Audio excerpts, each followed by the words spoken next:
Hi guys, today we will talk about how to turn on sponsored messages on your LinkedIn app. We will go to figure out this solution or know how you can do that on your LinkedIn app.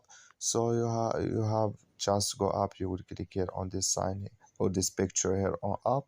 Then it's going to show for you a window like this, and you click here on settings, and you come to settings window here, just waiting to show for you like this.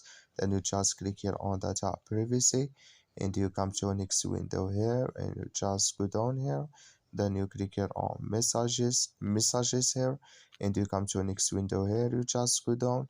Then you come here to sponsored messages, so we'll click here on this sign, and like you see this color show for us, that means sponsored messages is on now.